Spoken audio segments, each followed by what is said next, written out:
Question number 47 जिसमें मुझसे पूछा गया था argument of -1 minus I into √3 is ये किसके इक्वल होगा ये बताना है। ठीक है, तो क्वेश्चन मेरे पास गिवन है -1 माइनस में आई √3 -1 माइनस में आई √3 ये किसके इक्वल होगा ये मुझे बताना है। इसका आर्ग्यूमेंट पता करना है। आर्ग्यूमेंट बोलने का मतलब होता है कि एंगल कितना फॉर्म कर रहा है ना ये बताओ। एक मेरे पास कॉम्प्लेक्स नंबर क्या गिवन है -1 माइनस में आई √3। तो ठीक है, जब भी कॉम्प्लेक्स नंबर गिवन रहता है तो हम पहले इसको ना कंपेयर करेंगे किसके साथ, कॉम्प्लेक्स नंबर के साथ। कॉम्प्लेक्स नंबर कौन सा फॉर्म में होता है, z = x + i के फॉर्म में होता है। तो यहाँ से देखने से मुझे ना x का वैल्यू मिल गया कितना -1 और y का भी वैल्यू मिल गया कितना -√3। x का वैल्यू पता चल गया, y का वैल्यू पता चल गया। तो यहाँ से हम ऐसे बोल सकते हैं x का वैल्यू पता है, y का वैल्यू पता है, तो r किसके इक्वल होगा, x² + y²√अंडर। ठीक है, तो यहाँ से हम ऐसे बोल सकते हैं x² और y²। x का वैल्यू कितना है -1 का होल स्क्वायर प्लस में माइनस में √3 का होल स्क्वायर, ऐसे बोल सकते हैं।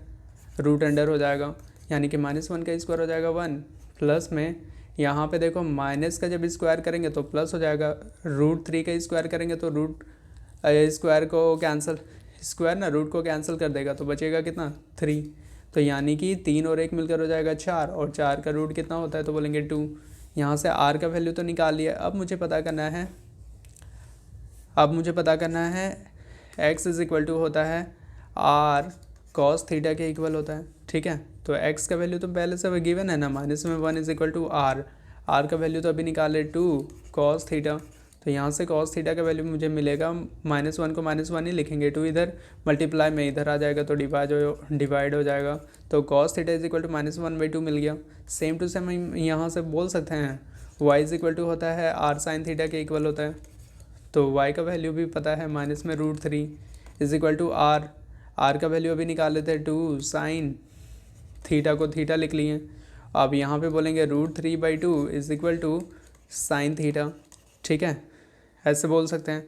अब यहाँ पे देख रहे हैं कि cos थीटा का वैल्यू भी अलग आया, साइन थीटा का वैल्यू भी अलग आया, दोनों तो सेम होना चाहिए ना, तो यहाँ पे दोनों अलग अलग हो गया। अब थीटा का वैल्यू जब अलग अलग हो जाता है तो हम लोग पता करते हैं अल्फ़ा का वैल्यू कितना होगा। अल्फ़ा = होता है tan इनवर्स y/x का मॉड। तो अल्फ़ा = हो जाएगा tan इनवर्स y का वैल्यू मेरे पास कितना गिवन है देखो, तो y का वैल्यू तो गिवन है -√3 और x का वैल्यू गिवन है -1 का मॉड। तो सबसे पहले ये माइनस को कैंसिल कर देगा, तो हम यहाँ से ऐसे बोल सकते हैं tan इनवर्स और यहाँ पे √3, और √3 बोलने का मतलब √3 किसके इक्वल होता है, तो √3 इक्वल होता है tan इनवर्स को, tan इनवर्स ही बोलेंगे। √3 को हम बोल सकते हैं tan 60 डिग्री = √3 होता है, 60 डिग्री को बोलते हैं π/3। तो यहाँ से मुझे ये मिला, देखो tan इनवर्स tan को ना कैंसिल कर देगा, तो अल्फ़ा = हो जाएगा π/3। ठीक है, अल्फ़ा का वैल्यू तो पता कर लिए, π/3 हो गया। अब मुझे ये भी चेक करना होगा कि ये मेरा कॉम्प्लेक्स नंबर कौन से क्वाड्रेंट में लाई कर रहा है। तो हम यहाँ पे ये देख रहे हैं कि ये x भी मेरा नेगेटिव है, y भी मेरा नेगेटिव है। तो हम इससे देखकर ये बोल सकते हैं ना, क्या बोल सकते हैं बोलो तो,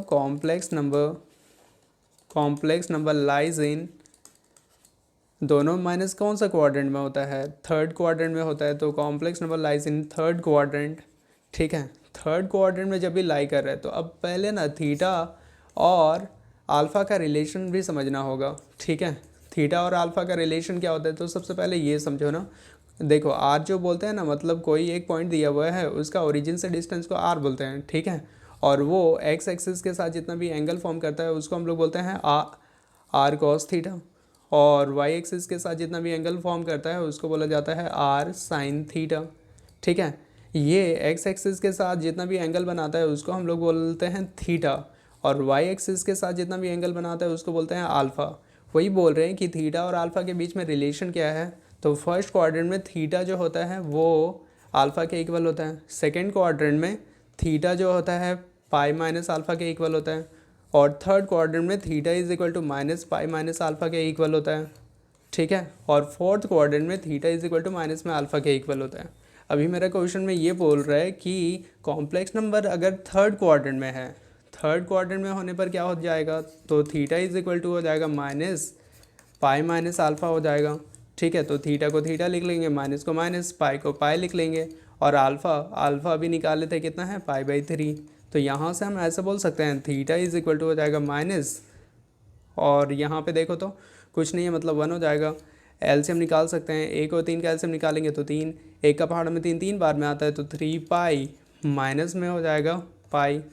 3 का पहाड़ में 3 एक बार में आया, 1 से पाई को गुना कर दिए तो पाई हो गया। तो यहाँ से हम ऐसे बोल सकते हैं theta is equal to minus 3 में से 1 पाई को घटा दो तो कितना बचेगा 2π/3, ऐसे बोल सकते हैं। तो क्या मुझे मिला माइनस में 2π/3, माइनस में 2π/3, माइनस में 2π/3, मतलब 20 का करेक्ट आंसर हो जाएगा।